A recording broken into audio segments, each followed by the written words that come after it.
For it. Are we live? Yeah, I think we're live. Hello, everybody. This is Aspie, and you're watching The Incredible Aspie. And today I am here with the sociological shrimp enthusiast himself, Dr. Layman, also now known as Alex Zahinsky. How you doing today, Dr. Layman? Oh yeah, I'm pretty fine. I'm gonna eat some lovely pizza later, so it's a good day so far. I'm an Italian food junkie, so I love Italian food. I love pizza specifically.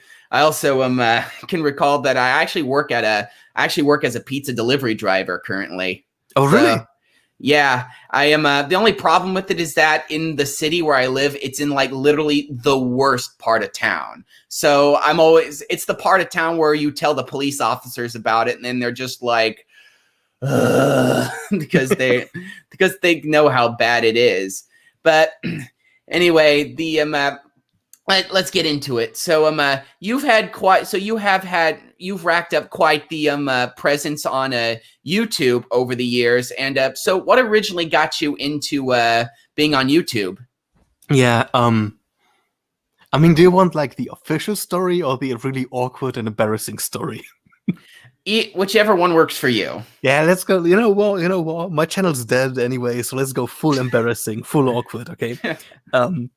So it was ages ago. I was in some trouble on my university because of some, like, I think people would call it social justice warrior trouble, but it really wasn't. It was just people were like really strict with certain rules. I can't go into details, but I was in some really nasty trouble. And I was pissed. I was really fucking pissed at the left, like quotation marks, the left. So in my opioid-fueled anger, I started browsing the internet. And before long, I actually stumbled upon Sargon of Akkad. And I was like, hey, this dude is as angry about the left as I am. You know, that feels good. So I started listening to him, started listening to other people. At no point was it like really for sort of like educational purposes, but it was just like emotional satisfaction, I guess. Like owning the libtards felt kind of good because of my personal issues with just a handful of people. And over time, I figured, hey, none of those people really do any like genuine like research. And I mean, like, sure, some people will use sources to back up their argument, but they really won't do like a sort of discussion about things. Like, hey, this is pro, this is con, let's reach a sort of conclusion. And I figured out, hey, I could do that. So I started slowly sort of sipping into it. And at first, I really had no fucking clue what I was doing. My first videos were like sort of rambly things. I was really inexperienced. But over time, I started really sort of getting into this whole idea of, let's take a heated topic that's sort of currently discussed, and let's not do this fuck the fascists or fuck the left nonsense, but look, hey, what's the current research situation, right? What can we tell on a sort of layperson level about it? And yeah, that's how I got started. Yeah, it did seem like a lot of those skeptic YouTubers were. I know you're probably cringing at me saying that, but it does seem like a lot of them. What they would do is they would find like a video where somebody was saying, something I guess you could call dumb, like some sort of bedroom feminist or something. Yeah. And then they would just make a video where they would say, "Oh, but," where they would just react to it without any sort of like. They would just call them dumb and stupid and not really react with any sort of, data or any sort of research. And then they would just sort of laugh at them. However, there were a couple of you, and you were one of the couple of, we could call colloquially skeptics. And I'm sorry, I know you're probably dying at the moment right now. Oh, just a little bit. Who used actual research in their videos, and the only like two others I can think of is Teal Deer and the girl, which I don't know if I should whatever, Aiden Paladin. Yeah, I mean, like as I told you, man, let's go completely open, go completely clean. Let's have fun. So name whoever you want. All right, that sounds good. So let's go on here. Obviously, you have a degree in sociology. Is that correct? Yes. So what did you find so striking about the topic of sociology? Was it just a major you went into in college? for just to choose a major, or was it something that you actually had like a real interest in? Yeah, so that's like a really complicated question. When I started out, my very first idea was I wanted to be an archaeologist. That was like the first thing I really wanted to do. But I sort of got disillusioned. Like, we can go into detail a bit later, but like really like hardcore disillusionment with the entire idea of archaeology. And so I figured, hey, I should do something else. And I had a few other things laying on my table. Become a translator, learn proper English and shit like that. And one of the things that sort of struck me was this weird thing called sociology. Like the name is weird to someone who really has never heard of it. And I started looking into it, and I suddenly realized, hey, this is a lot of fun, looking at how people behave in large groups, how societies and countries behave. That was really suddenly interesting to me. And basically overnight, I switched from all my other ideas into, you know what, let's go hardcore into sociology. This seems like a lot of fun. Wow. Yeah, I'm actually a dual major in music and accounting, and I know that's an odd combo. But yeah, that's a fucked up combo, my man. I know, and the reason why I chose that is because originally I was only a music major because I really wanted to be a singer and a composer. I can actually I'm actually a trained opera singer, but I way.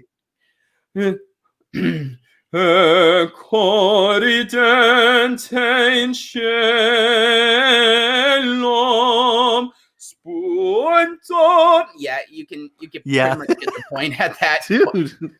Yeah, you pretty much get it after that. And the also the I also wanted to be a composer. I've actually written a couple of pieces, and I actually wrote a piece for my college ensemble. But the thing is, with classical music, you really can't find or make a living in classical music anymore. It's not like the 1700s where, you could find like some some noble family who would hire like a musician for like Handel, so I had to go into something else. And originally it was political science, but so they explained to me that there's not a lot of money in that either. It's not as stable. So I decided to go into accounting because, I'm really good at music, and I'm also somewhat of an not music. My apologies, math. And I'm also somewhat of an introvert. So accounting works very well for me. Yeah. So you've been. So let me see what else is up here. Oh yeah, in researching sociology, I actually did take a single class in sociology, and I got a B on it. It was a summer school class, so so in a way I kind of half-assed it a little bit. It's a summer school class. It happened really fast. So and I'm a very and I've always been a bad procrastinator. So I'm also. But I also, in doing some sort of research to remind myself of sort of sociological concepts, one of the big things that I noticed is that throughout, sociology's history, that at the very beginning of sociology, I'm not talking about the ancient Greeks, I'm talking about more like modern sociology, was that eventually there came to be this divide between people who believed in using empirical research for sociological research and people who believed in sort of using more how should we say this, critical theory to sort of analyze sociology, because they would say that society is so complicated that you can't really just look at it through the lens of just pure empiricism. And that is my my assessment of that true, or am I leaving something out? It's a little like. I think that's a sort of like a layperson or an outsider summary. It totally works, but I think we have to sort of differentiate. Early sociology, like we are looking at like the year 1900, give or take. I think Emile Durkheim was the first one who actually, no, was it Auguste Comte? I can't fucking remember, but I think the first department of sociology was established in France in 1899 or something. And in those early days, it really struggled. It struggled just as any other new science. With basically, we have no idea what we're doing. We have no methods. Let's just throw shit on the wall and see what sticks. And what you're describing is not like this sort of early conflict, but actually a rather late conflict. What you're talking about is the like some people call it the positivism debate, the Yeah, that. positivism crisis, and that's like in the give or take like 40s, 50s, 60s, and even 70s. And yeah, it was a divide where, like, depending on viewpoint, it was either that oppressive STEM dudes got into sociology, had no fucking clue what they were doing, and started putting mathematical models on top of everything without even, like, thinking about anything. Or it was crazy batshit libtards finally getting a taste of proper science. And which story you believe, well, that's up to you, I suppose. But yeah, it was like at its core, it was a conflict about the empiricism. Like, if you can actually apply like the scientific method to social research, and it was less of like a sort of bipolar conflict where you had two very clearly defined sides, but you had quite a few different schools of thought that all intermingled with each other, and various other fields of social research also got involved. Like the struggle of the positivism crisis was massive in foreign relations studies. It was also massive in peace and conflict studies, and it all got sort of mingled and mixed all to hell. And we reached, I think, a pretty sensible and pretty useful conclusion with our current state of post-positivism, where it's like, use the scientific method as much as you can, but there will be certain aspects where you will have to sort of make, I don't want to call it a moral judgments, but you sort of constantly have to be aware of the fact that just because something is normal or something is usual doesn't mean that it is neutral. So if you live in a Republican democracy that has a nuclear family as its basic unit, it doesn't mean that that's a sort of neutral stand, but that is one of many stands, if that makes any sense. Yeah, it really does. And I can recall that in my short time studying sociology, I can recall that it was sort of described in the book that I was reading as sort of a fuzzy science, in that it's not like the same as like geology or I don't know who would study geology. I mean, well, some people, it's very helpful in certain aspects. You know, some people say it's just, you know, looking at rocks, but you know, you can get a lot out of, you know, looking at them at rocks. So. I mean, people. I mean, I guess people typically don't understand other people's interests, you know, because everybody has different, you know. So anyway, so when I remember studying when studying sociology, there was this one. I'm sorry, I'm all over the place. I was a little nervous before this. Why? So I have no clue. I have Asperger's syndrome, so I have some slight social problems. So, all right. I'm just trying to look on here. I wrote some stuff down. Oh yeah, you talked about in that video you made coming clean that you had a drug that you developed somewhat of a drug problem. Yeah. If you're comfortable with sharing that, please tell us how that happened. Please, you mind giving some information on that? Yeah, absolutely. Like, I'm completely open about that part of my life. I started out really, really young with all sorts of shit. You know, bad neighborhoods, bad youth. You know, it all sort of, you know, set the whole thing up. And over time, out of a sort of, you know, let's just do Molly on the weekend, it became a bit more than that, sadly. And then I got a small injury. I can't really talk about what exactly it was. Got prescribed some delicious painkillers and realized, hey, that's pretty good. And from then it all went kind of downhill. And like the thing is, I'm still a functional addict. Like that is what people sort of, I think, misunderstand. I still can care for myself. I still have a stable job. I'm still like socially functioning, but it's coupled with a tremendous amount of pain. And I mean like emotional pain, not physical pain because I'm taking painkillers, but yeah, emotional pain. It's very tiresome. It's you don't sleep well. You're constantly tired. You're angry. You're sad, and you're generally like emotionally sort of broken and fucked. And over time, it started slowly seeping into my behavior. And the moment I stopped, like I didn't stop. The moment my functioning level decreased, I pulled the brake, and I was like, okay, it's one thing to be a complete crackhead and still work and still live and still be self-reliant. But the moment you start being a burden on other people, there's the moment you gotta, hardcore hit the brake and tell yourself, no more. I'm not gonna hurt anyone by this shit.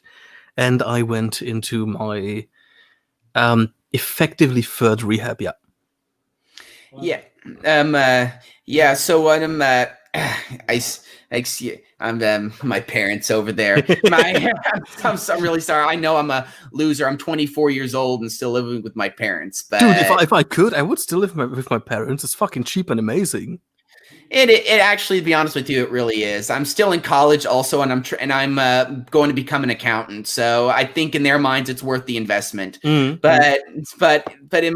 But back to the opioid thing. Yeah, that seems to be a real problem in America. You have the opioid epidemic that's happening in the Midwest because, you have a lot of people who, have pain problems and they're given opioids and, they take those and eventually they become addicted like really fast because I've taken like Percocet. I remember when I was in a rehab hospital because I badly broke my neck. I broke my second to last vertebrae. I can recall at one point they were giving me 2 Percocet a day, like at the same time. And Percocet is very powerful. Yeah. So I would take 2 of those and I'd be pretty much out of it for like hours. So, and eventually they reduced it down to 1. So, and I can really imagine how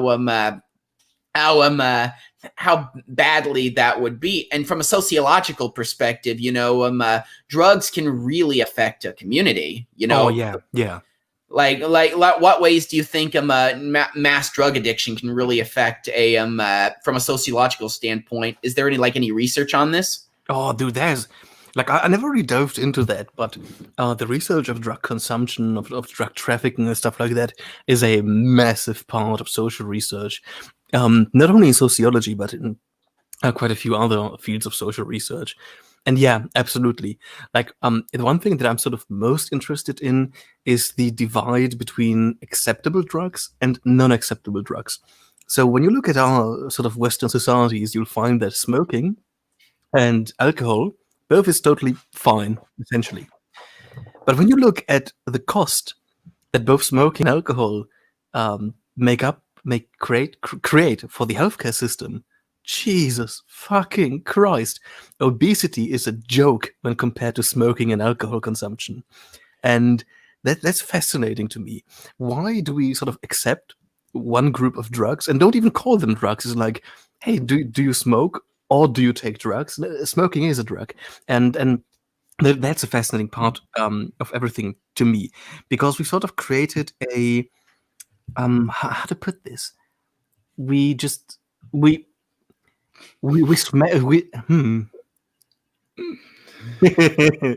I saw. I just had to show that. That's funny. I respect that. And fuck, where was I? Oh yeah, drugs fuck shit up. And it's not just the drugs like crystal meth or something like that. There's also alcohol and tobacco. If you look at lower income areas throughout Europe, for example, it's really not fucking heroin that's ruining people. It's alcohol. The levels of alcoholism, like the dark number, the black number, the shadow number, whatever you call it in English, of alcoholism is fucking amazingly huge. It really is. It's because, and what's ironic about alcohol addiction is that the withdrawal symptoms from alcohol are huge compared to opioids. You can get off opioid. Yeah, I mean the withdrawal from opioids is really bad, as you probably know. But the withdrawal symptoms from alcohol for extreme alcoholics can literally kill you. You start hallucinating. You start going into convulsions. I've read articles and stories of people who are bad alcoholics just going cold turkey, and they just they literally dead. Yeah, it fucks them up.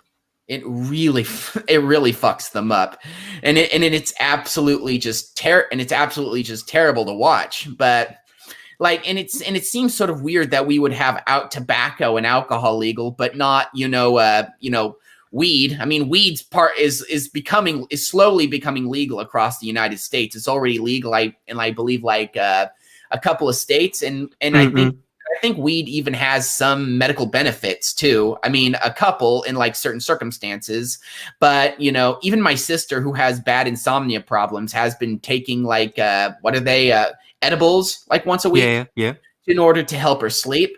And the only drug that I've ever really done, not illegally, but I've never done illegal drugs, was I was in a hospital and they gave me before I went in to have the pins and stuff taken out of my arm.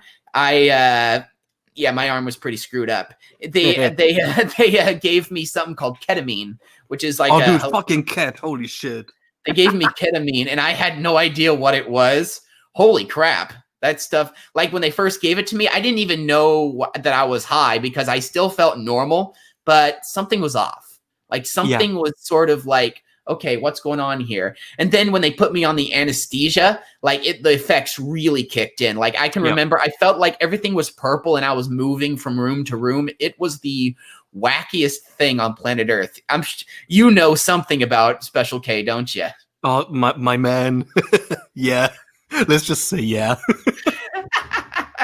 Yeah, that stuff is pretty, and that's one of the drugs that I think one of the drugs that I think should be legal are hallucinogens, because hallucinogens are not exactly the same thing as weed. Not weed. Weed's fine. It's a soft drug, like meth or PCP or something. Because hallucinogens, when you take a hallucinogen, you're not really a threat to other members of society except PCP and like LSD. I heard like LSD actually, there's been research to show that it could help people overcome addiction.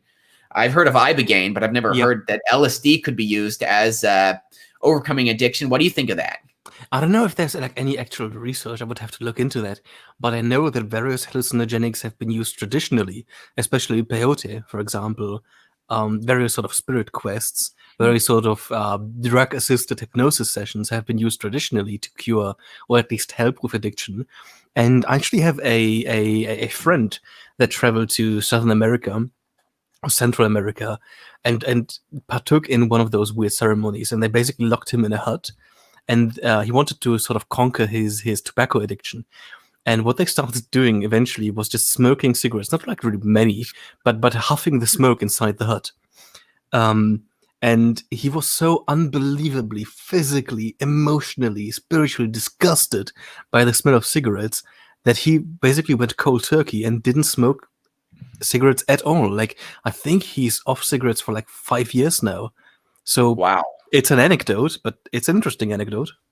Wow, that's actually a really interesting thing, because I've heard of, as I said before, of using other drugs in order to get people off of others. Like the one that I can think of is Ibogaine, which is they give this to like meth or heroin addicts, and like the next day after they take, because they have to be up all night and you have to watch them, because Ibogaine is not like LSD or something where it's like a nice trip. It's like it's pretty it's not fun. So even though you don't have symptoms of the withdrawal, you're still somewhat out of it, and kind of like you get the point. And they take the drug but by the next day they don't have any symptoms. They don't have they lose their craving for the drug, and it's really cool really cool. So fundamentally, I would go a step further, and I would argue the point that don't only legalize things that are potentially beneficial, but basically decriminalize everything. Because at the end of the day, if you want to consume something, you're going to get your hands on it. It's just a matter of time. And if you don't want to consume something, you really won't. And if you look at, for example, Portugal decriminalized basically everything. And instead of treating it as a crime to consume and to sell and to buy, they started treating it as an actual illness, as a sort of addiction, as what it is. And what you look at is a tremendous decrease in like overall sort of drug-related unhappiness in Portugal.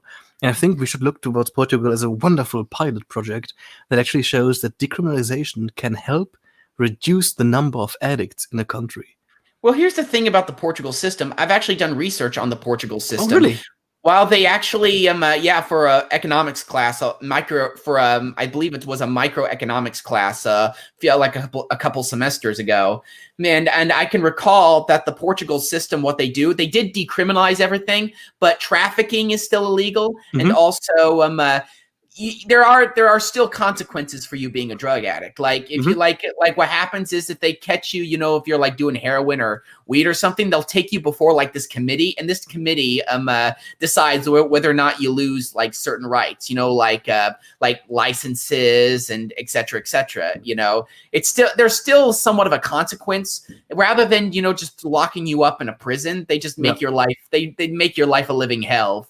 They make being an addict more difficult. So I agree with that. But honestly, I would prefer to like for example, you have quite a few raging alcoholics that still have the driving license. Yeah, that is true. Why? That is a massive danger to public safety. It really is. I mean, it's just like, driving on weed is one thing because because according to what I've heard other people tell me is that they just drive really slowly.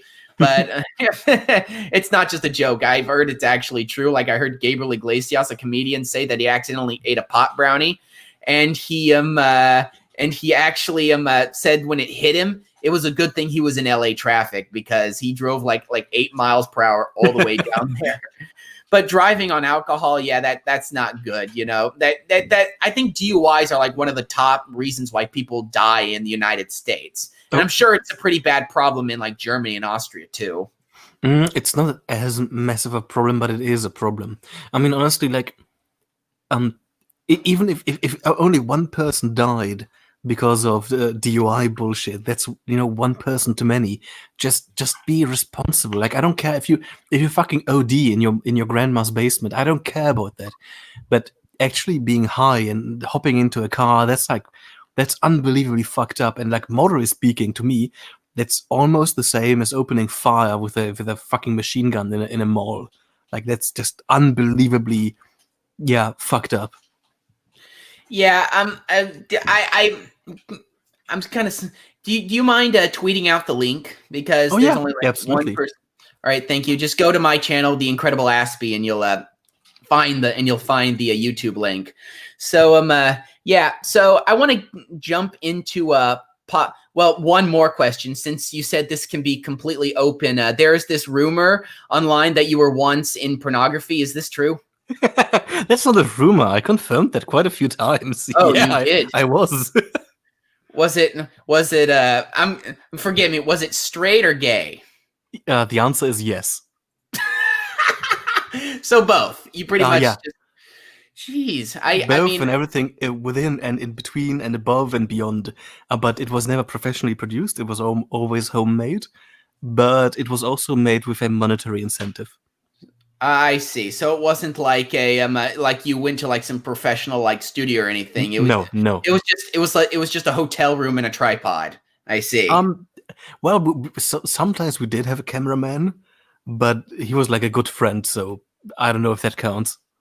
I see. I mean, my butt hurts just thinking about that. But anyway, I don't do backdoor stuff. Not my cup of tea. Not my cup of tea. Yeah, ow! I can't imagine. I can't imagine. I mean, comedians tell jokes about wanting to do that all the time, but I can't imagine doing anything with that part of the body. Oh, yeah. Yeah, but anyway, the thing about the porn industry is that I've never really been. Forgive me, I am not lying here. I've never really been a fan. I've never been a fan of like hardcore pornography because it's so explicit and so it literally makes me sick. But but I also don't like how exploitative the porn industry is. So it's like one of the most exploitive industries out there. So and women who were former porn actors talk about how bad it was when they were working in that industry. So it's fucking horrible. It's absolutely nightmarish. And I would actually support you in the stance that like overproduced studio porn I don't touch, and I don't support that. And I find anyone who actually consumes it to be sort of, I don't want to say morally questionable, but like you wouldn't know if you're not watching an actual rape on camera, because at times, there are quite a few situations. Like, I think it was with Girls Do Porn, with that studio sets thingy, where the girls were lured in with the promise of a simple modeling gig, and once they were flown out into a completely foreign town or city, they were told, "Hey, you're gonna do a porn shoot with us, or you're not gonna get paid, and good luck flying home. Good luck with that." And that's fucked up. That's fucking horrible. And yeah. Yeah, that is pretty horrible. I mean, it's one step. If you think about it, it's just one step. It's just one step above prostitution. If you think about it, so it's it's absolutely horrible. And also I read like one statistic that said that 90% of all female porn stars were like molested at some time in their lives. So yeah, honestly, I wouldn't be surprised. Like, tensions are high, and if as a male performer your entire job is destroy that pussy, I think it's gonna impact your behavior, and you'll inevitably maybe do something really nasty to your female co-stars, I suppose. But let me just add one thing. For example, prostitution. If you are doing it just by yourself, for yourself, and you select your own clientele in a safe situation, and you're having fun with that, I see nothing wrong with that whatsoever. The moment it becomes, as you said, exploitative, that's the moment, it becomes really dubious, dark, shady, and disgusting.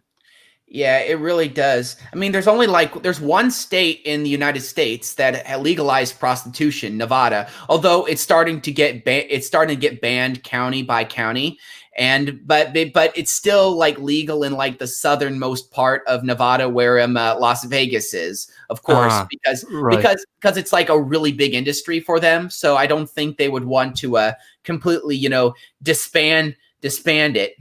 But yeah, it's pretty it's pretty bad.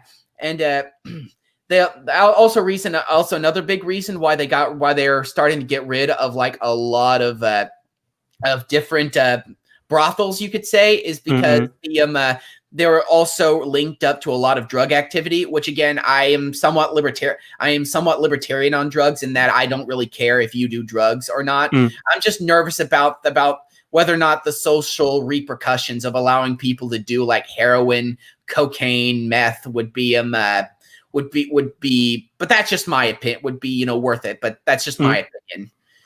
I mean, fundamentally I agree. Like, as I said, man, overdose on heroin in your grandmother's basement, I don't care. But like, you wouldn't go completely fuck-faced drunk to a dentist appointment or to a school performance. You wouldn't do that. So don't do that on any other drug.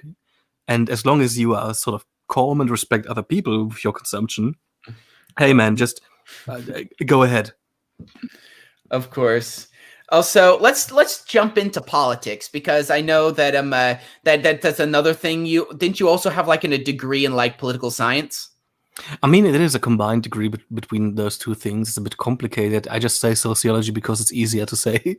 I see. So, as you can tell, like for years, the big thing for Britain was Brexit, right? You know, but Brexit is such a big thing that it pretty much affected other parts of the Europe. You have trading problems. I even read like one article that said that France is starting to have problems over fishing rights, because they're having because people fish out in the British what is it called? The Channel? The British Channel. Yeah. So you're starting to have complications there, and that can lead to some conflict. But overall, the question I want to ask, then this is going to be a very complicated question. Do you think in the end Brexit will be good or bad for the British?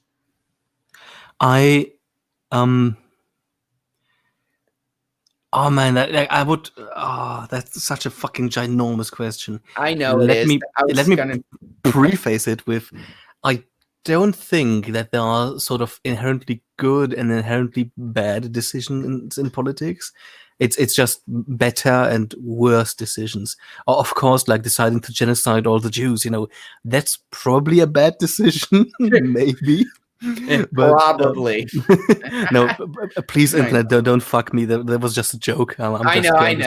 I know. I know. I'm joking as well. But so it really comes down to what Great Britain makes of Brexit. They could be completely screwed by it. They could really prosper by it. I know it's a weird neutral stance to take on the whole thing, but at the moment we don't really have a precedent for this. So any sort of estimation is really just guesswork. If I had to make a sort of anecdotal guesstimation, emotional guess, I think they're going to be fine, but it's going to be nasty in terms of foreign relations. As you said, there are certain issues with fishing. There are also massive issues with immigrant workers. For example, a huge chunk of the British healthcare system depends on foreign workers, not only as nurses but also as doctors. And if you suddenly start losing those people, it's going to be a bit more complicated. Now, at the same time, I also fully understand why the people would want to leave the EU. There are certain sort of non-transparent bureaucratic mechanisms happening there. It's quite authoritarian in certain aspects, like especially like in traditional food production.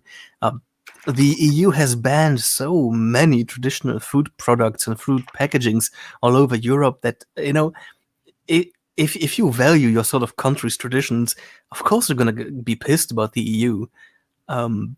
Yeah, I guess that's sort of my position about that. Did they ban any traditional foods in Germany? Not that. Oh, yeah, there was. Fuck. I would have to look into that, but I think, don't take my word on it, I think there was quite a bit of uproar about it's gonna sound fucking disgusting, but bear with me. It's a stew made from pig's brain and various other things made from pig's brain, and the EU went pretty strict against consuming any form of brain of any sort of animal. But this also banned a very traditional German dish. I think it's called Bregen, but I'm not entirely certain. And that was actually a problem because it was always part of like this sort of village tradition where you just butcher a pig and you use everything from the pig to make sausages, steaks, whatever, but also use the brain to make a stew out of it. Yeah, that does seem pretty. It's so pretty much. It sounds like the German version of menudo because in because if you go to like a Mexican restaurant over where I live, there is like they have this stew called menudo, which is like it's made of like corn and but it also has like tripe and like pretty much every single part of most parts of the pig are used in this soup. So it kind of reminds me of that. You also have you go to Alaska and stuff way up north. You have people who eat like moose brains and stuff. Yeah. They call it moose cheese, which is moose cheese. Moose cheese. I had a professor. He said that he described it as he said he thought it looked just like cheese. So he picked up a piece of it, ate it, and he said it was the saltiest thing he had ever eaten in his entire life. He said it was absolutely disgusting. So he spit it out and they told him what it was and he's just like, oh. But yeah, that kind of reminds me of that. And in Germany, that's where the like the hamburger and the hot dog. Well, we call it hot dogs, but I'm sure they call it, what do they call it over there? Like Fritz or something, or they call you mean just the sausage? Yeah, the sausage. I mean, it really depends on what kind of sausage. Let's just call it sausage. Yeah, just not offend any German here. Of course not. I don't want to, because I know a lot of European countries get very what's the word for it? Touchy when you start talking about their food. Yeah, especially the Italians. For the Italians, food is pretty much a way of life for those people. Yeah. Dude, just imagine bringing a, say, Neapolitan pizza to Rome and being like, this is what a pizza should look like. You're going to get fucking stoned, my man. You're going to get killed. Yeah. Exactly. Yeah. Although I'd let, what's funny? I actually was about to go to an opera program in Italy this past summer, but because of the virus, that whole thing got, thrown out the window. I was so sad too because I really wanted to go over there, not just for the the art, but also for the food. Mhm. I was really looking forward to being in Italy and traveling around, getting to look at everything, the mountains and hiking in the mountains and stuff. But Mhm. I was really sad when that whole happened. But there's always next year, I guess. Yeah, yeah, yeah. This year was all sorts of fucked for everyone. Let's just hope for the best, I suppose. Exactly. Also, because you were in Austria, I decided to look up some stuff about Austrian politics, and I found this one interesting story. It's this thing because apparently they're having their election right now, correct? Dude, let me clarify one thing. I stayed in Austria for like a couple of months, but I Uh, mostly live in Germany, so I'm really not up to speed with Austria. But go ahead. It could be fun. I was going to ask you about this thing called the Ibiza scandal, and this guy named Sebastian Kurz, and they're worried about him becoming the prime minister of their country because he's apparently like some far right guy, part of this like thing called the KPO party. But I didn't know that you. I thought you lived in Austria, so my apologies. No, I mean like fundamentally, we can talk about like the rise of far right parties throughout Europe, but I can't really talk about this specifically in detail, I I see. suppose. I see. So so when it comes to the rise of far right parties, I've heard like people talk about how it's related to like, the issue of like mass immigration and things along those lines. So is that what you is that a main cause, or is there something else going on in Europe that is Mm. causing the rise of these parties?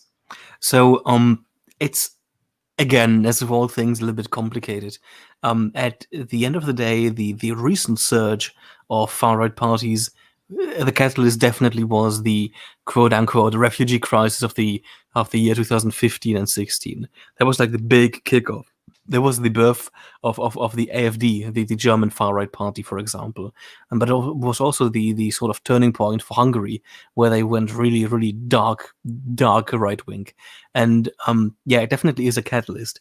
Now, it's really interesting, this sort of shift from nationalism to sort of a pan-Europeanism. If you were to look at nationalists or like far-right parties of the 90s or 80s, it really was about maintaining your national sovereignty and maintaining your national identity.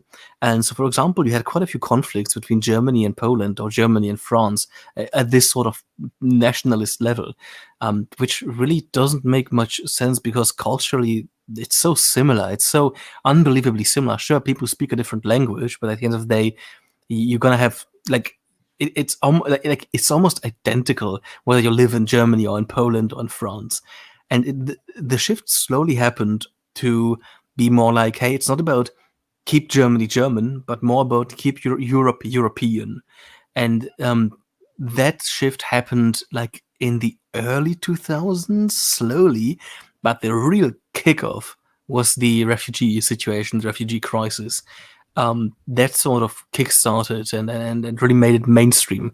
It mainstreamed this idea of essentially, like, I don't want to call it keep Europe white because it's not about whiteness in Europe. It's a sort of cultural whiteness. Keep Yeah, because Europe. Germans can be can be pretty brown sometimes. Oh yeah, like fundamentally in Europe, nobody really cares about your skin color.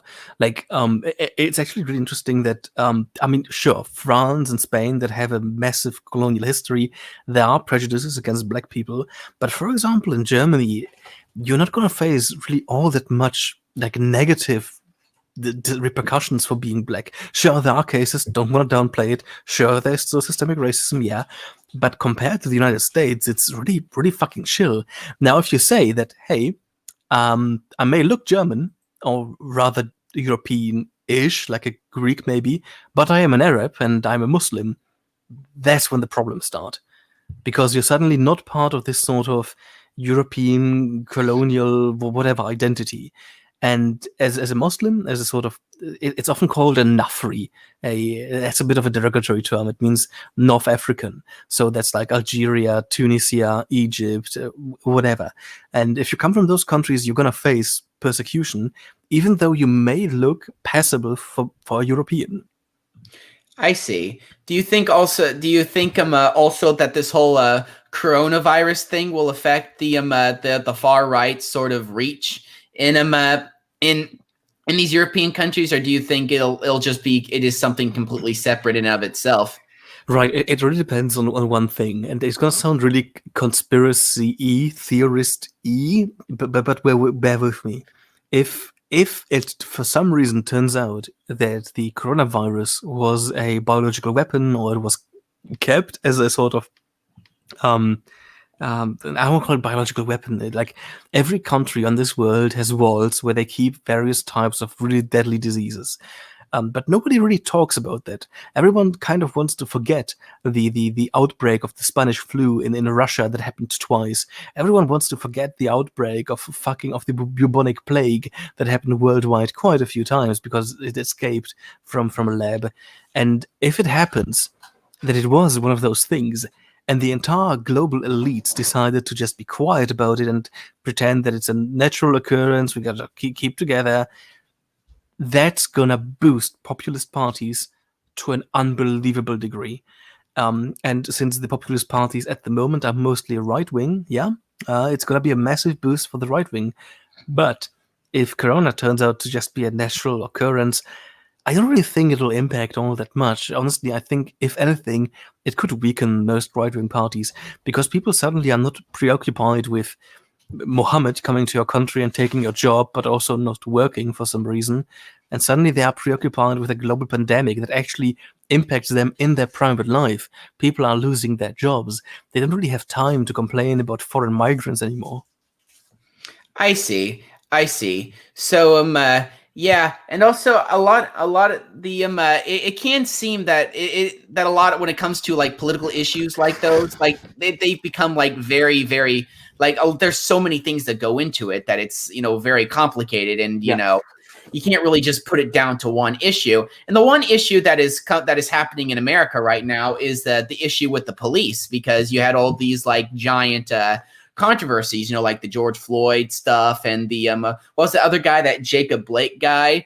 And what my take on it was, I mean, with George Floyd, I think pretty much everybody had pretty much the same opinion on that one in the beginning, like that what those cops did was bad. But the problem is when my only problem with it is when people like jump the gun and they without, because yes, that video looked pretty bad, but is when people they start, rioting, they start looting, and they start, jumping the gun and don't wait for any evidence. And eventually that leads to a very bad outcome. Like with the whole George Floyd thing, this is going to be, Breonna Taylor was arguably bigger. Blank. Is that because when it came out, because originally they charged him with third-degree murder, which I was nervous that they were going to, that they had overcharged him, and then they moved it up to second-degree murder. And when it came out that the guy was on like twice the legal amount of like fentanyl in his system, I was like,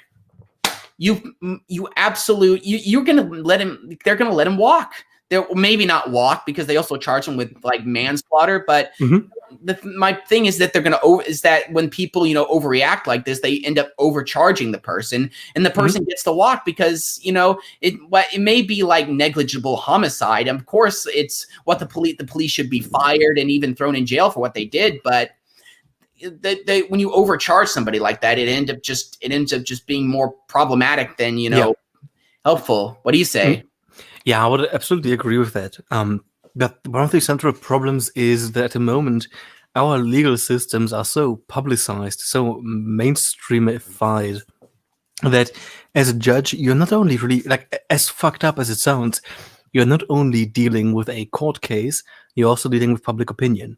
Like, imagine you're a judge, and in front of you sits a cop, and everything points to the court essentially not being guilty.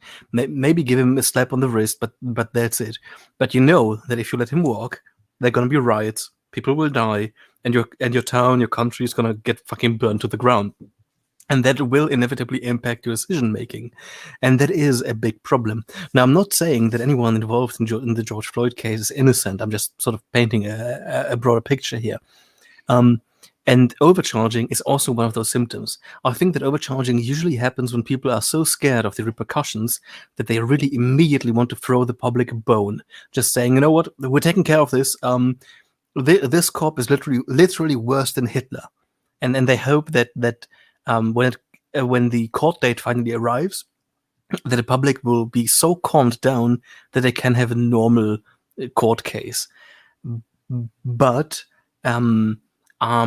I think it also ties in with like the entire institution of the police, which I'm not a big fan of, like not at all. Like the entire system is so it's just a giant clusterfuck of patchwork nonsense that whatever you do, you lose. Exactly. I can see where you're going from. My sort of opinion on it was after I can remember. You remember Ferguson, right? Yeah. Ferguson that happened years ago. I mean, at first everybody was like, okay, maybe this cop, what he did was, bad. But when it slowly started to come out, when the evidence started to come out, it eventually came out that what happened was, he tried to arrest him. The guy, Michael Brown, attacked him, and he defended himself. And even when all this evidence came out, nobody in that community believed it. They all said, "Oh no, this is just racism. This is just they're lying. We need to burn everything down." And it showed like some really bad, I would say, very irresponsible leadership on part of the civil rights movements there, of like the modern civil rights movements, like the NAACP and a lot of like Al Sharpton and all these people who, will grasp onto like any sort of we should get racially tinged sort of controversy, and will try to, and will take advantage of it, and will tell people, even in light of all the evidence, they will still say, oh yeah, this is a racial attack, no doubt about it. This is this is just the legal system, being racist again. But even when it just seems it's very irresponsible on part of the Black community, and it really showed a mindset that exists within the Black community, which I don't think is helpful in any way. I mean, I would agree that it's not helpful, but I find it very understandable. If you look through the histories of oppressed minorities throughout Europe and throughout the United States, of course they are upset. They have every right to be upset and to be angry. And whenever you throw them something, well, of course they're gonna jump on it and be emotional and be radical about it. Of course they're gonna be, because there are reasons to be upset. Now, I would definitely not condemn sort of the broad Black quote unquote community, but who I would condemn are spokespeople. As you said, like that's an issue. Like if you have massive reach and a sort of, I wouldn't call it duty, but a sort of responsibility towards your listeners, you should definitely double and triple check what you're spouting. And if you like on your table have documents that say, hey, calm down, buddy, but you're still screaming for murder and for vengeance, you are a part of the problem, not part of the solution, sadly. I see. Sorry, I was looking at the chat, so I my brain sort of clicked off. All good, all good. Don't listen to me. I'm just an idiot. So I know. Yeah. I mean, yeah. I never made a video about the George Floyd thing because I sort of saw it was so contentious. I'm a fan to the point where one of my guardians, I'm not going to say, but asked me not to make any social media posts about it, don't make any videos about it, and I know that talking to you about it is a bit of a sort of breaking that a little bit, but it's not the same thing as making a video specifically about it. So yeah. I would also argue that like it's one thing to make like videos about things that you are like really involved and educated on. For example, if you made a video about music, you can have a really radical opinion about music, and I wouldn't mind. But like if it comes to the legal system, like everyone thinks they're a legal expert, but actually it's pretty damn complicated. So I would always be really fucking careful with making videos about recent murders, for example, because you can always become one of those spokespeople that's just preaching to the choir and making things worse. And with cancel culture, I don't think it's a smart thing also. Oh, that's another thing I want to ask you about. We also have a culture where people, are getting, canceled for opinions they have. I think when we say canceled, I think, like they have like events which are like, cancel, like they were going to like speak somewhere and they get canceled, or like they have sponsorships pulled and they have like things along those lines. And again, this is a really big topic, and a lot of people debate whether or not this actually exists, whether or not cancel culture is something that is just completely, illogical, or if it's just holding people to account, we could say. And my plain opinion of it, and my question is to ask is, do you think that there is sort of do you think there's a logical side to this whole cancel culture thing, or do you think it's all just complete, be so sort of what does it say, just illogical, just sort of just hate mob, you could say? Yeah, so let me preface that with the statement that we have always lived in a cancel culture. The human condition is a cancel culture. Whenever you look throughout human history, the mob always tried to dictate what the individual could or could not say, could or could not do. You can look at the persecution of Hellenic pagans during the Christianization of Greece. You can look towards the persecution of Catholics during the Reformation. You can look at the persecution of gays throughout the 19th and 20th century. Wherever you look, it's always the mob trying to force their sort of broad, quote unquote, correct opinion on the individual. And I mean, just think back to Dungeons and Dragons and heavy metal. Like, you had Christian groups like desperately under tears trying to get Dungeons and Dragons and heavy metal banned. And then you had the whole idea about violent video games. Like, Germany went completely fucking bonkers and did their best to ban everything from Counter-Strike to Call of Duty.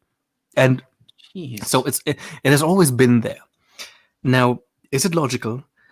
I think to a certain degree, yes. In the premise, I think that as a society, in order to maintain a sort of cohesion, you also have to have a sort of white antibody function. That if something jumps outside the Overton window, the society will try to keep its sort of stability and cohesion by declaring the other person an outlaw, saying, don't do that, or we gotta do this or that to you. But just because something is logical from a sort of survival standpoint doesn't mean it's the right thing to do. If you were to ask me if it is a morally justified, if it is morally justified to cancel someone for an offensive joke, then of course fucking not. That's completely brain dead, and you can't call yourself a progressive if you do that. If you can't call yourself a progressive if you try to cancel a comedian for an offensive joke, but at the same time condemn people for banning violent video games. Like, there's a certain level of hypocrisy there.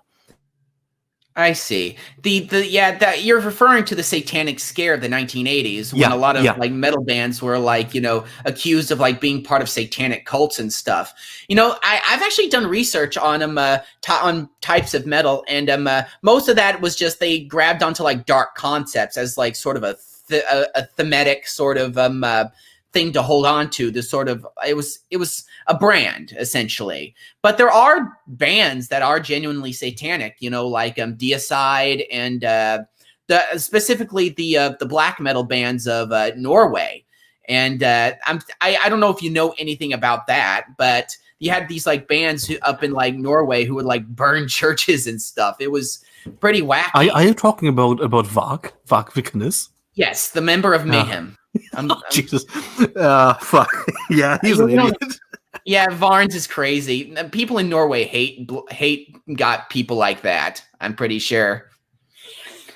Yeah, it was pretty wacky. Reading about that, it was kind of scary hearing what that Euronymous guy did after his buddy committed suicide. He literally organized some things around and took a picture of it. I think he even had skull fragments as a necklace. It was Jesus.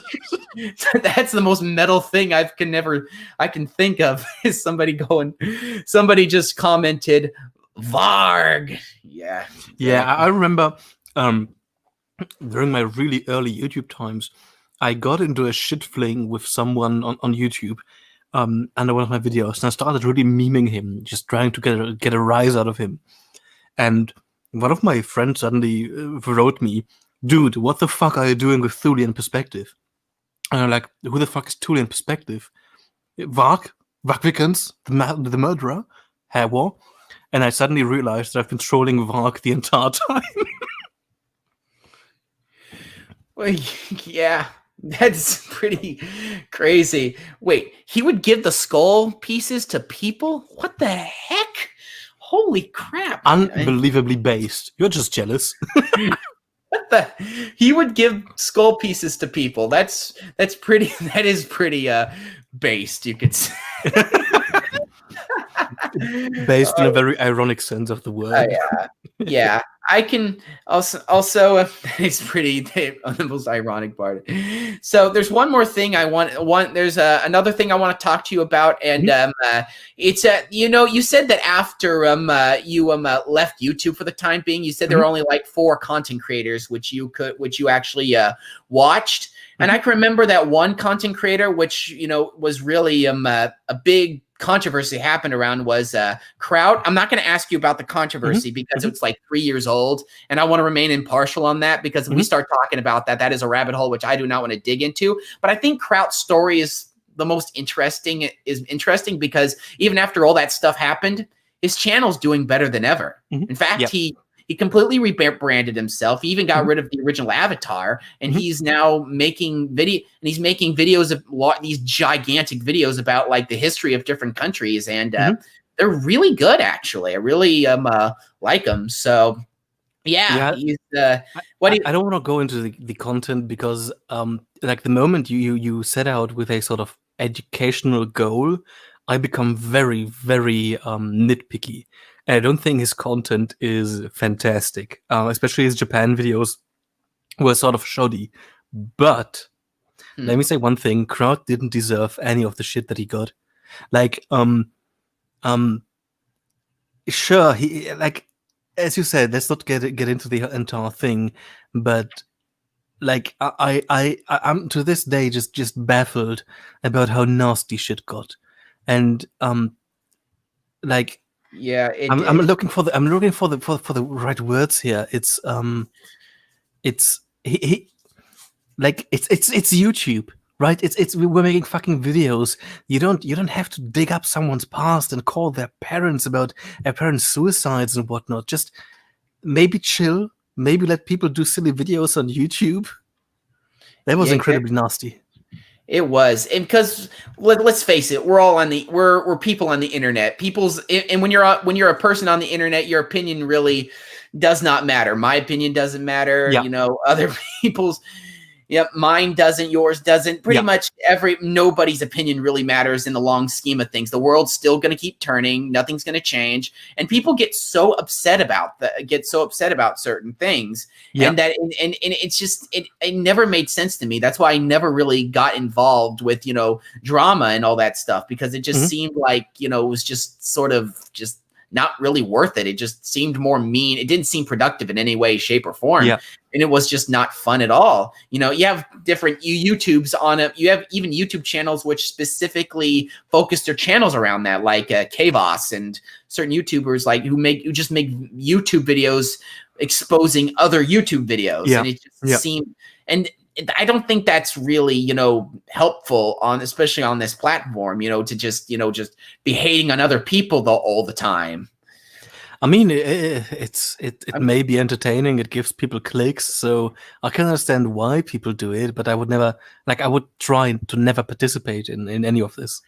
Yeah, everybody keeps asking me about. One person said Kraut mostly stays out of BreadTube and anti-SJW stuff. He really does. He says that he actually said in his Discord server, which I've left, he said, please stop DMing me, asking me to make anti-SJW videos again. I have left that side of YouTube. Keep me out of it, please. If anything, we should really look to Kraut as an example of someone who took an absolutely horrible situation and made something really good out of it. And I'm genuinely happy that he found his way. And apparently, I have no fucking clue what he's up to at this point, and I don't really want any contact with him for personal reasons. But I'm unironically, genuinely happy that he found something to do and something that apparently makes him happy. That's a good thing to hear, I suppose. It is a really good thing to hear. And what's funny is a lot of those formerly anti-SJW community members, some of them have disappeared. Do you remember Naked Ape? did I do? Wait, let me think. Let me think. There were two. Oh yeah. Oh yeah. You mean no? We don't have a study on dick sizes. Yeah, that guy. Oh yeah. I remember. I remember. He disappeared. Like He's like gone. like. Okay. Completely yeeted his YouTube channel. He's completely gone, and he left for Really? like, yeah, he's completely gone now. Yeah, I even did a video about it. The guy is, I had a little bit of a feud with that guy for reasons that I mostly started, but I learned my lesson from that whole spiel, and I sort of never went back. So the thing is that a lot of YouTubers have sort of they get sort of tired of it. Like, Yeah. do you think you'll ever make another YouTube video, or do you think, or is this it for you? I mean, like, I have like one big problem. The moment that I say that I'm gonna release a video, I lose any interest in actually making the video. It's a weird psychological thing. I don't know where it comes from, but it's unbelievably annoying and counterproductive. I've already had like 4 big video ideas, 2 of which I already had recorded, prepared, and everything. But I made the mistake of telling people that, hey, there's going to be a video. And the moment I said that, I was like, okay, fuck this shit, I'm going to go play Pathfinder. So yeah, the chances are really good that I'm going to make videos again. But I can't tell people about it. Of course not. Well, then please don't. Of course, I do feel like I never tell people, oh, I'm going to make this. I don't ever tell people anymore, oh, I'm going to make this video. I'm going to make this video. Because what happens is I tell people, oh, I'm going to make a video about X or this. And I end up never making a video about it. And you know, you feel horrible because second you say you're going to make this video about it, you feel like, and you get people's hopes up, you feel like you have an obligation to do it. Yeah, the obligation is what yeah. Exactly. And when you do make video, and when you start making a video, and eventually every time I've made a video, it's just been kind of off the cuff, you know, just something that's like, you know, I'm going to make a video about this really fast. And, you know, when it comes to the format of making videos, what I used to do is I used to write everything out word for word, which is very time consuming for me because even though I'm relatively smart, I am a very slow writer. So, so what I have to do is get like a notepad, get like a note format, like a notes format, like page on like Pages. I have a Mac, so, and I have to, and I get on there and I have to like make note, like a bullet point script, and I have to go like, okay, there, I'll start this. I'll start this. I'll talk about this. I'll talk about this. I'll pretty much guide what I say around the sort of outline of this script, which is what I usually do. Do you write everything out word for word? Yeah, I do write everything out word for word, and I usually make sort of test runs where I sort of pretend to record it, and then I sort of iron it out and try to make it more natural. The problem with me is that I'm a really bad editor. I'm really bad at making videos. Me too. And it's like really complicated to be researcher, script writer, editor, and social media guy all in one. So I really have to sort of invest a lot of time and energy into making basically basic bitch videos. So yeah, I write it all out. I make test runs and try to make it as nice, natural as I can. But there are videos where I basically go just ramble stuff, I think. I think there are like 4 or 5 videos where I just go completely open. Yeah. And I remember one video I did where I did the bullet point script sort of format was this video, which actually does use some sociological research. It was like, you know what surfing is, right? There's quite a bit of different surfing. Are we talking about the gay kind of surfing?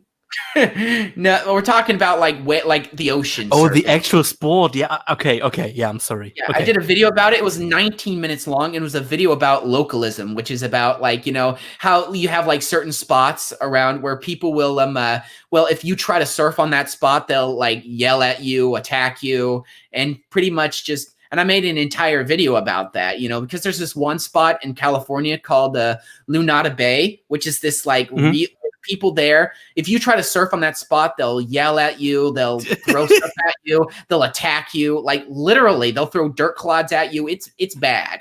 Like they even had like a headquarters down there where if somebody tried to walk down the beach to the beach and try to surf on it, they would use walkie-talkies to sort of, say, and they'd coordinate attacks against people. There's an entire Guardian video about it where undercover surfers went down there and they were like, they're like, hey, and you had people pretty much yelling at them, telling them, hey, this is our beach. You don't surf here. This is, pretty much our beach. And I did research on that, and I found many different reasons why it's like that. And one of the big reasons is that a lot of the surfers, not only is there like a social thing, it's among group of friends, it's groups of people who know each other, and you have just random, tourists who will just come in and will just, start. That can cause some disruption to the sort of social order of things in that surf spot and cause a lot of problems. But it's also because a lot of the people who try to surf these big spots are not good surfers. They pretty much, and if you're not a good surfer, you don't catch any waves. So when you go out there, you're pretty much just a buoy. You're pretty much just a hindrance. So many people try to stop people from going down to the beach and surfing their waves because it's just too much. It becomes crowded and it becomes a hassle, but it's still pretty bad. It's still pretty bad. The video is called Localism. You can just scroll down through my list of videos and you can find it. Forgive me, I'm shilling out to everybody here. So yeah, it was a long video, which I did. So yeah. But that's interesting. These are the kind of topics that I would love to see covered more on YouTube. Like, then don't get me wrong, I like really long philosophical musings about shit, okay? But tell me something about surfers that attack each other. That's also fun. Yeah. It must be a sales call. I get those all the time. Poor you.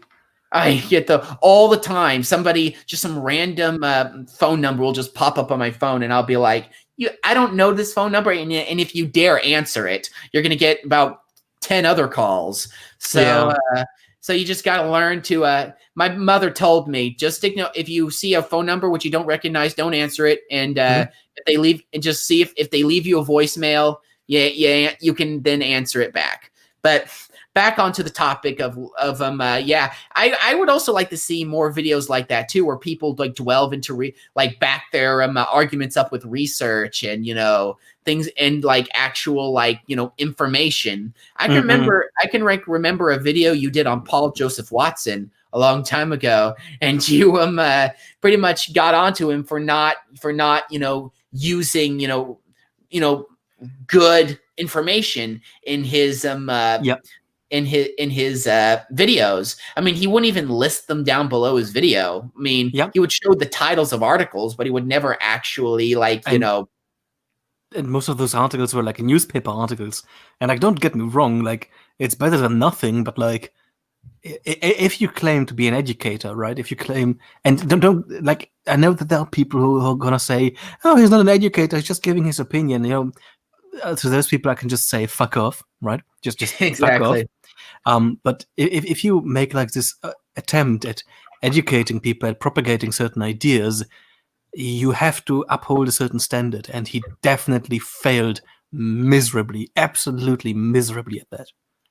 Yeah, Paul Joseph Watson. I mean, I like his content. It's entertaining, and I do think he makes a point. He does make a good point sometimes, but it does kind of bother me sometimes when certain YouTubers don't put any research into their videos. I mean, other YouTubers, it makes sense because they're more comedic, like Bering. I'm sure you remember Bering. Oh yeah, I did 2 videos with him. Yeah, you did. That's actually where I first saw you. Was when when you was the video about the race doesn't exist video. Yeah. And you made an art, and you pretty much used a lot of graphs and stuff to make your argument that.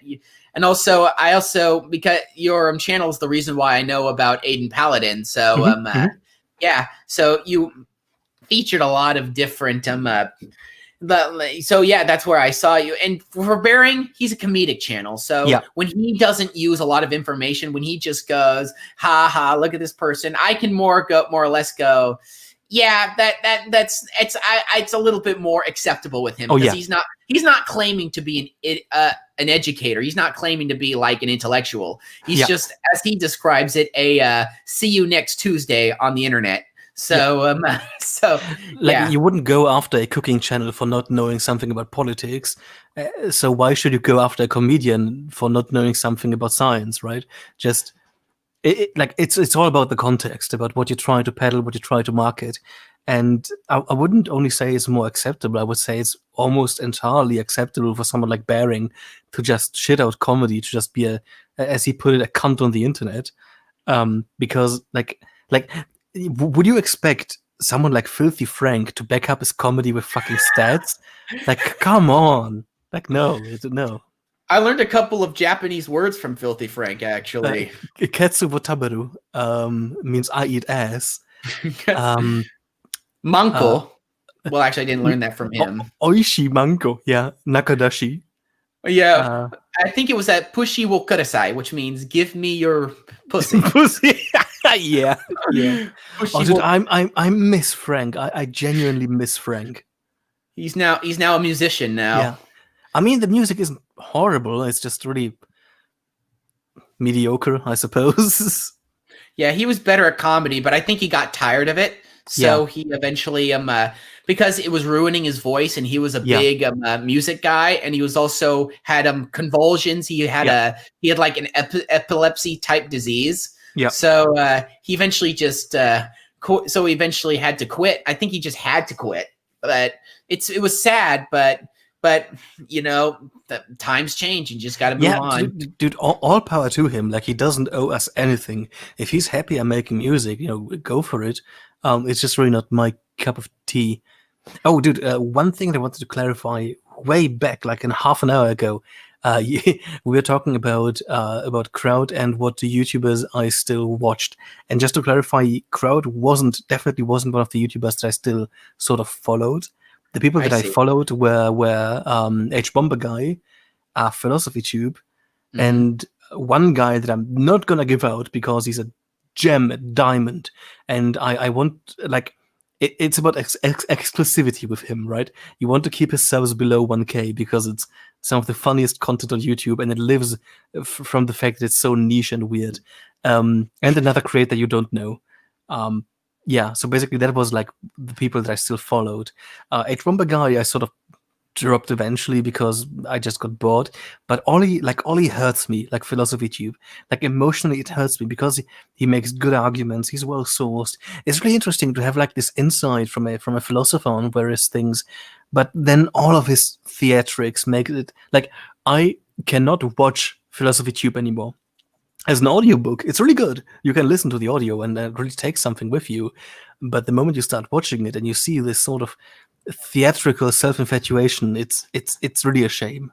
Yeah, it can be. Like, I think I even made a video about you, and I mentioned that it can be obnoxious because a lot of these like YouTubers, a lot of times will eventually start taking themselves way too seriously, and eventually and they forget that they're just people, and they forget that they're just people on the internet, and they start seeing themselves as being, worth more than what they actually are.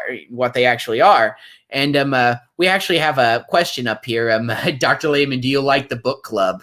I don't get what he's talking about. I have no fucking clue what that is, but I've never been part of any book club. It smells pretentious, I suppose.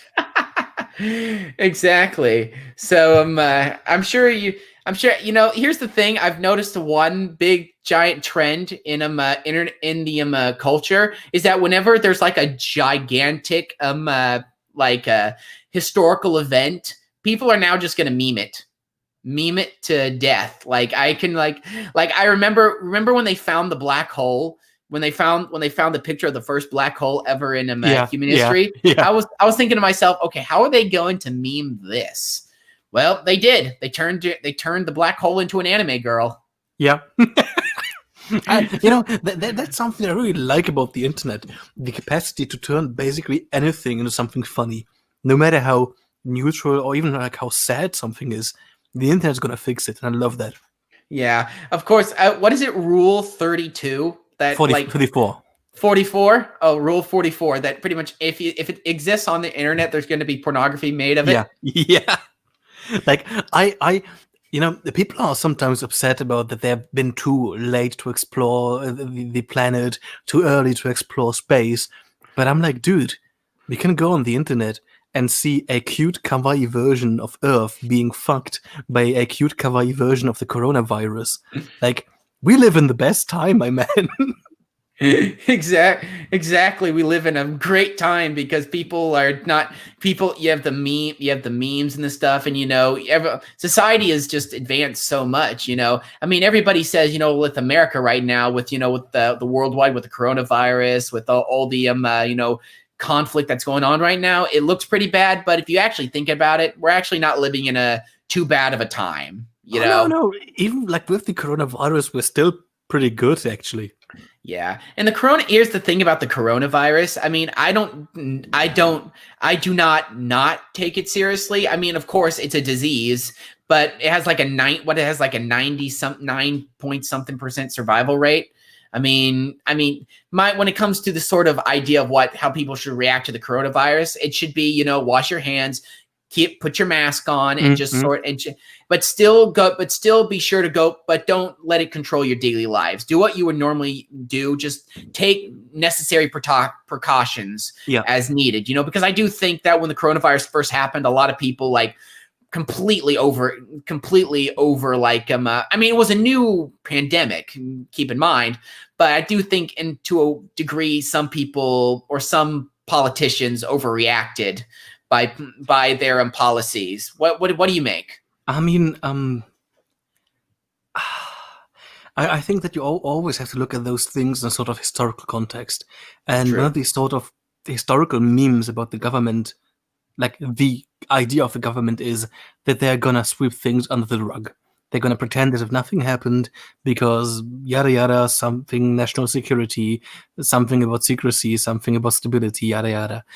And I think that it sort of reached various governments around the globe that people are discontent with this idea of just sweep it under the rug, pretend nothing has happened.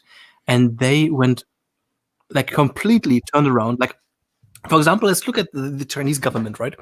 The Chinese government is historically known for hiding things. That's like their shtick. Hide massacres, hide horrible tragedies, and pretend they didn't happen.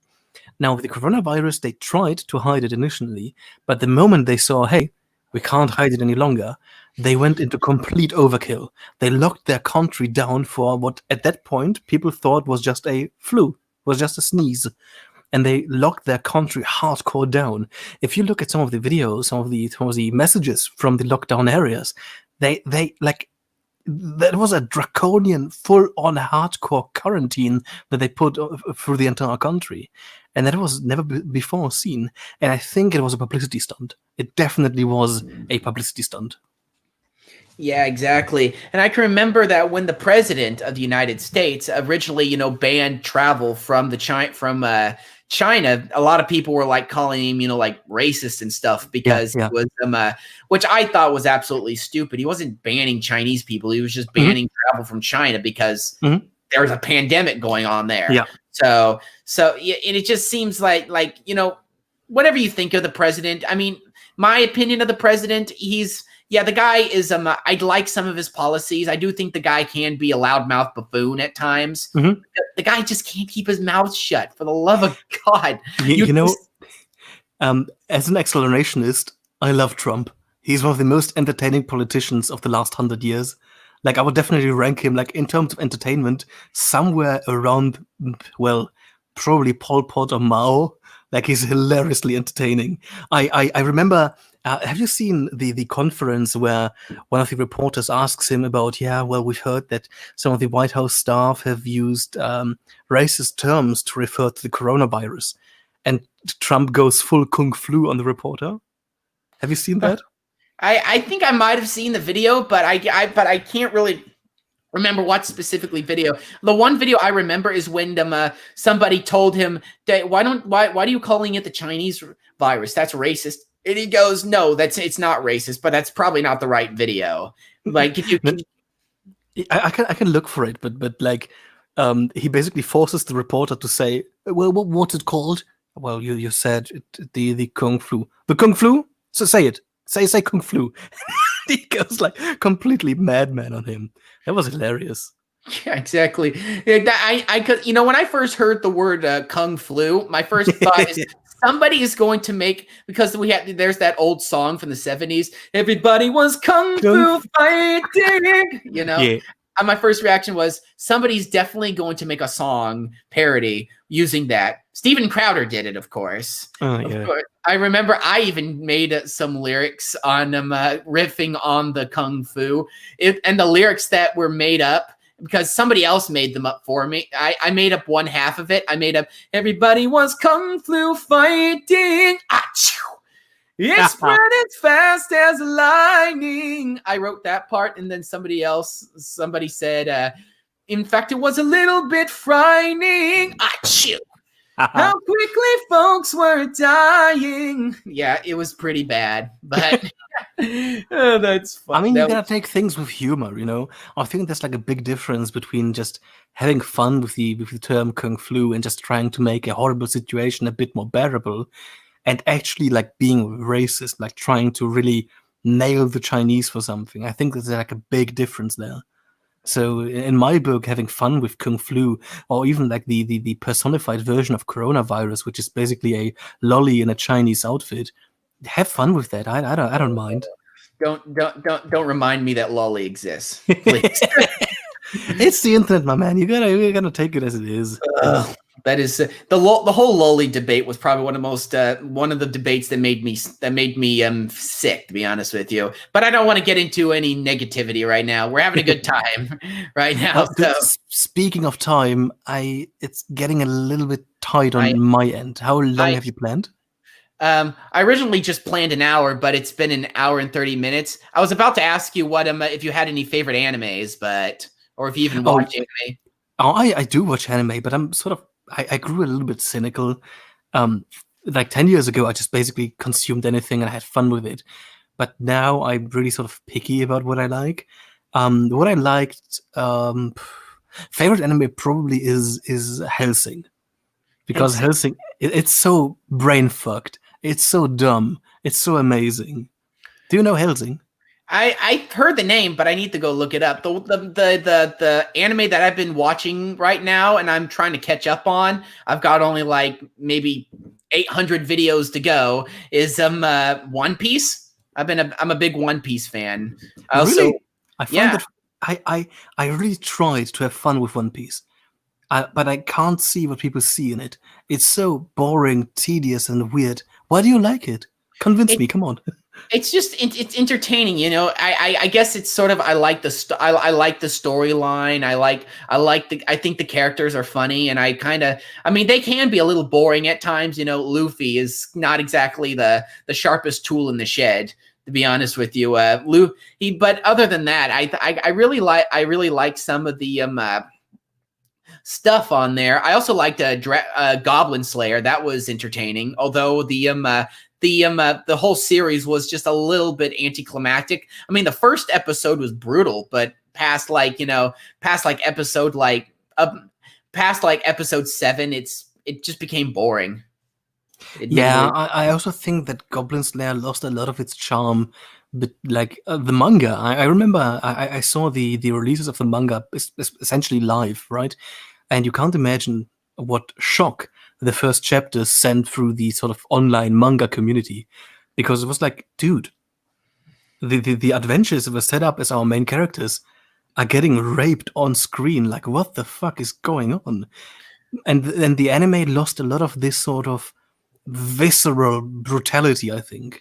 Yeah, because it had such a visceral reaction to it, because a lot of people are saying that, because rape happens a lot in anime. Let's just be honest here. It happens a lot because the Japanese have just no, what's the word for it? Sort of, I don't know what the word for it is. They just have no consideration. So they just they write that stuff in. So, yeah. And And a lot of people were saying that that the rape scene in Goblin Slayer was more exploitative rather than, had really any sort of meaning to it. I mean, I can imagine like you were trying to set a tone for the anime, for the manga, that it was like very brutal, like it was going to be very brutal, but some people saying it was just, that the rape scene was kind of unnecessary. Although one person mentioned Berserk. I heard the manga in Berserk is pretty bad too. Yeah, absolutely. I don't think it's as, it's like, I think that what really carries Berserk is the amazing art style, so you really can get into it. And you have there's one rape in specific that like actually traumatizes people. It's fucking nasty because it happens, I think, like, I don't know how many chapters Episode in, 25. But yeah? I think it was it the one where she got raped by the horse? No. I'm talking about the rape of the main girl of Casca. And that happens like way into the manga, like way into it. And you've built up this romance, and Guts is slowly sort of turning human, and they're having fun. And you actually see a happy ending for them. And suddenly, boom, she gets completely annihilated. Everyone you grew to like gets fucking horribly murdered. It's an absolute slaughter of characters that you actually grew to enjoy. And you had like this massive emotional investment in those characters. So that was fucking hardcore.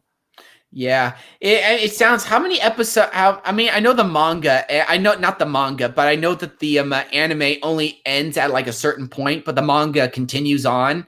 Mm-hmm. And has Berserk ended, or is it still going? Or is it still going like a Shinto? Or dude, don't never ask this question to a Berserk fan, because the hiatus that Berserk goes on to sometimes is absolutely ludicrous. Like the author suddenly decides, hey, no more Berserk for a year or something like that. So no, Berserk sadly hasn't ended yet. It's like, well, I heard the guy from One Piece, at the very least, Oda has been relatively regular with his but he's just now taking a break. Yeah, because he got sick. Hopefully he didn't get the koof, but yeah. They calling it the koof. Yeah. By the way, I saw a long time ago on Twitter when you posted your face reveal. You have some very light blonde hair. Wait, was it blonde or black or brown? Was it But yeah. But anyway, so one guy mentioned that you were ripped. I noticed that you jokingly were about to do a face reveal during a live stream during one video, but just as soon as the camera was about to get it to your face, it stopped. And I noticed that a long time ago you looked kind of pudgy, but that in your face reveal you looked kind of skinny. Did you lose a lot of weight? Well, I'm gonna let you in on a little secret that actually knows that only one other person knows. So exclusive content here. For some of my videos where I actually sort of stood in with my body, I was using and wearing an old fat suit. I was really paranoid. Paranoid, huh? Wow. I was really paranoid. I really wanted to like sort of hide myself, so I was using a fat suit. It really didn't fit me all that well. And I really had to be careful because the transition between it and my forearm was extremely obvious. And so I had to always wear long sleeves and always really be mindful of never really stretching my hands out, because I would be revealing the fat suit underneath. So no, I'm actually pretty skinny. You were always skinny. I thought you were like overweight, but then you just lost a bunch of weight to something, to like because of like the drugs or something. But oh no. I've always been doing like a lot of martial arts, lots of like physical fitness. So I've always been in pretty good shape. Yeah. By the way, my favorite video that reminds me of a video by Count Dankula where he talked about the mad dog from China. The guy. Oh yeah, Xu Xiaodong. Oh, I love that video. That guy is pretty brave to do what he's doing in China. Dude, yeah, he's already he's essentially banned from fighting in China. His social credit score is like basically non-existent. He's basically a non-person in China at this point. He needs to escape. Yeah. I mean, don't get me wrong, Xu is an unbelievable asshole. He's incredibly arrogant and a fucking cunt. But what he's doing God's work. He really is. He really is. He really is. And I think it's getting late. I'm sure it's about around like 8:34 for you. So Yep. so I'm going to talk about maybe like one or two more things. Hmm. One thing that crap, what is it with my brain? I think about something then it disappears from my head. It's absolutely terrible. But the what I was about to talk to you about was the oh yeah, I as I told you before, I'm actually an opera singer, Hmm. and the German language, surprisingly, diction was not really that difficult. I mean, there are a lot of articles and a lot of like French is absolutely horrendous to learn how to pronunciate, but German, all the laws are completely set in stone. Very Yeah. the German language is.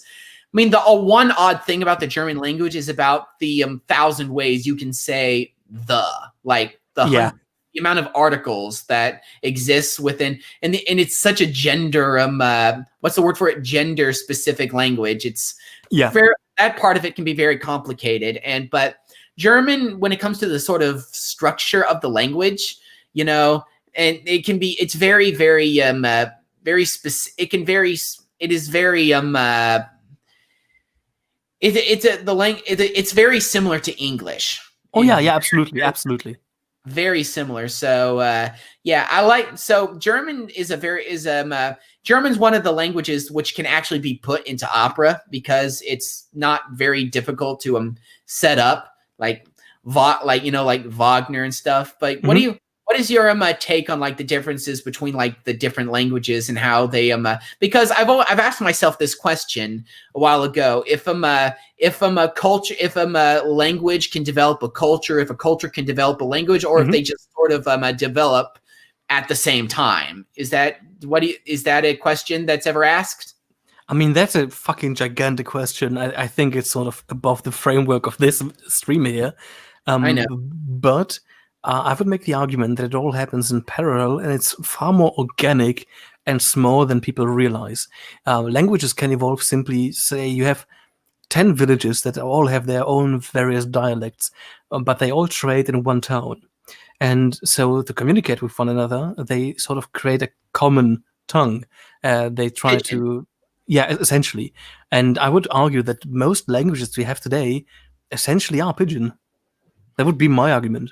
Like English, I think the reason why people the people are a lot of times called racist when they say that people who come from other countries to America should learn to speak English. But the reason why is because English is essentially our trading language. You Yeah, know, it's essentially the language that we use. So when we need to do like trade with somebody, you know, yeah. pretty much the entire world speaks English is pretty much, and a lot of people would say that that's European imperialism, but I don't really see anything negative about the entire world speaking English. I So mean, you can make moral condemnations, sure, but like, it's still pretty useful to have a common language. it really is, especially with the how globalized the economy is. Yeah, yeah. Localism on a political front is I believe can be problematic, but on a sort of economical front, I do think there are more benefits than there are Hmm. negative ones. I mean, you Hmm. do have certain instances such as the Tolkien, the cobalt mines in the Congo, Yeah. and things just little individual things like that. And I think like Apple is trying to like sort of filter out cobalt from the Congolian region, Yeah, but so Apple is really trying to cut down on various sort of blood metals, sort of various metals that are either mined in really inhumane conditions or actually mined with a massive natural or human cost. But like again, this would um, go way over the framework of this video. But like, just look into it, and you'll realize that no, it's not gonna work. yeah, because it's so because the what is it? The supply line is so complicated because Yeah. you know a lot of it comes from China, and China's a huge exporter of rare earth minerals. Because while America originally was, China just does not give a damn about their environment, so they'll dig and destroy their entire mountain if it means Hmm. Hmm. filling their pockets with money from and Chinese get a lot of the cobalt from most of their cobalt from the Congo because they don't care. It's not their country. They're like, this place is chaotic. You have warlords who pretty much run the place, and they pretty much just go, it's not our problem. But all we're interested in is the cobalt, and it is a sort of a moralistic conundrum whether or not it's not their country. They have something to offer me. So, but at the same time, you have people working in mines with almost no look at this. Congo mines did nothing wrong. Oh, Pancake Murder. Hello, Pancake. Oh, you know him? Oh yeah, I know him. Yeah, but yeah, it's a moralistic conundrum whether or not it should be moral, whether or not it's a responsibility of a company to check whether or not their supply line is whether or not there's abuse in their supply line, because Nike works like they don't own any factory. They hire other factories in other countries. They just send them their design, pretty much just like an independent contractor, and just say, hey man, I'm really sorry to be like anticlimactic and stuff like that, but my train is going in like 10 minutes. I really gotta run. All right, it was really nice talking to you. I really appreciate you coming on here. And thanks for having me, my man. Good luck with your YouTube channel, and I hope to see you around. All right, I hope to see you around. Hope to see you around sometime. All right, see you, man. See ya. Kudos.